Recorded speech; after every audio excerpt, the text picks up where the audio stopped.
As a mom, you may wonder how you can get sole, legal, and physical custody of your children. There are a lot of reasons you may need to, but you got to know that our judges are required now to kind of start with the assumption that both parents are equally fit to care for their children, that both parents should have equal time and equal rights to their children.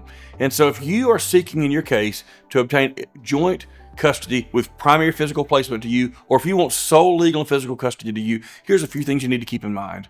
First of all, it's going to be important to show to the court that you have been the one who's providing a majority of that care. As a dad myself, I know that my wife provides most of the care for my children. Even though I'm actively involved and I'm there, moms do it all. And moms should be commended for that. And I believe that moms should be rewarded in the court system for the work they put in. And so as we fight for your joint custody with primary placement to you, or for you to have sole legal and physical custody for you, we need to be able to establish to the court that you have a history of providing these things. We also need to establish to the court that you are absolutely the more fit and proper party to have primary custody or sole custody of these children. That can happen in a variety of ways. We need to be able to show your income. We need to be able to show your support system. We may need to be able to show your housing situation. There's a lot of things that'll play into it, but our team will work with you to be able to establish to the court that you are the more fit and proper party to have custody of the children.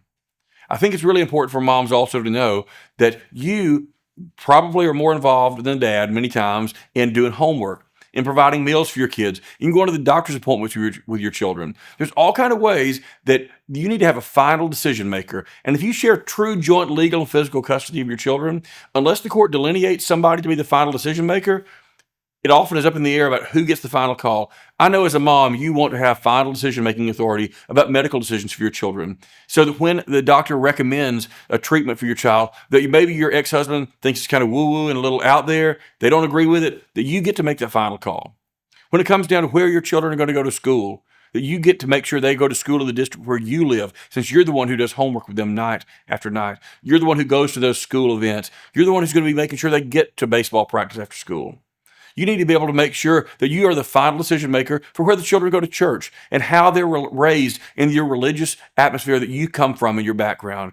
You need to make sure, Mom, that you even have some control over the extracurricular activities the kids are involved with. Because if Dad signs them up for baseball and football and hockey and soccer and on and on and on, you're looking at probably being the one who has to transport the kids to all of these events all the time. So there's so many reasons why mom should get custody of the children. And I would encourage you, if that's what your goal is, we need to be able to establish that you are able to, that you're willing to, and you already have experience doing these things for your children also.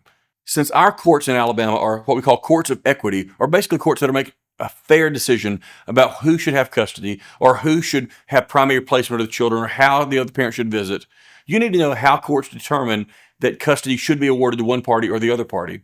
Now, it's known now that most courts will start out with the assumption that both mom and dad or both parents are on equal footing and kind of start with an idea that parents should share equal time. But if you need to win primary custody or sole custody of your children, you need to know how a court's going to determine that. Now, since our judges get to work to make a fair decision, there are a lot of factors that can come into play.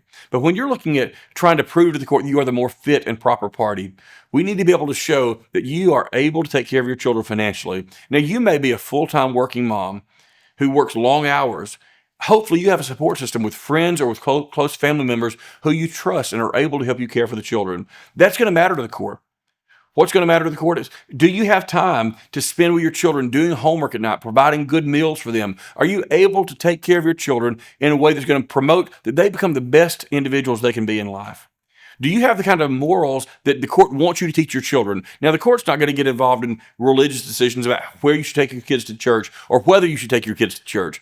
But you need to be able to demonstrate to the court that you have superior values, that you're the one who's able to teach the children all they need to know to become the most productive member of society and the most responsible adult that child can become. So there's so many factors that play into how a court awards custody. What's important is what we build from you and your ideas about what you want to do with your children and how you present yourself, your case and yourself to the court. And when you testify, and the things that we show to court in the exhibits we're going to prepare with you to show to the court, all of these things matter to the judge as they try to make a fair decision for you that will award you primary or sole custody of your children. You may wonder, what is the difference between primary custody and sole legal and physical custody? For a long time, many courts in Alabama have awarded parents joint legal custody and designated one parent as the primary physical custodian.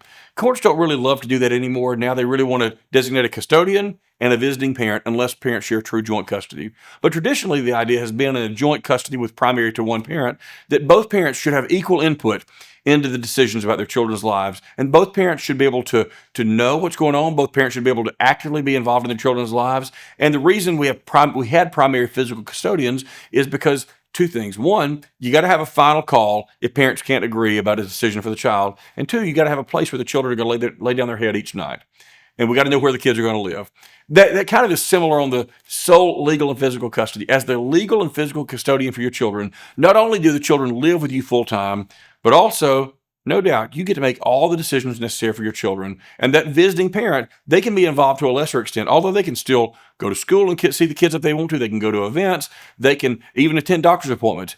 As the sole custodian, you should be able to make all the important decisions for your children. And you know what's best for your children better than anyone else, even that other parent, oftentimes who's not been as actively involved as you have been. You may be asking yourself, what are some common mistakes that moms make in a custody case? If you find yourself in a custody case right now, here's things you want to avoid. Many moms, honestly, get really territorial about their children, and they think that this child came out of me, they are my child, nobody else should have input.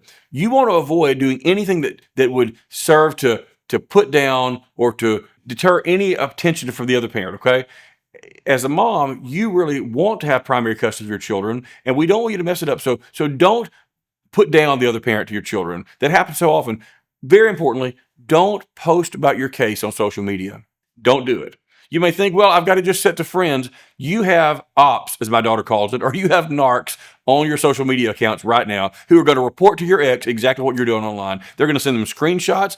Everything you think nobody will know about is going to come out in court. Don't post about the judge on social media. Don't post about the other party's lawyer. Don't post about your case on social media.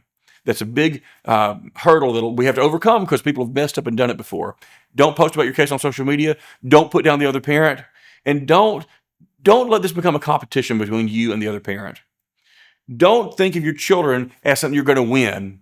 Your children are a gift of God to you that you were given to raise and to love and to help become people they should be.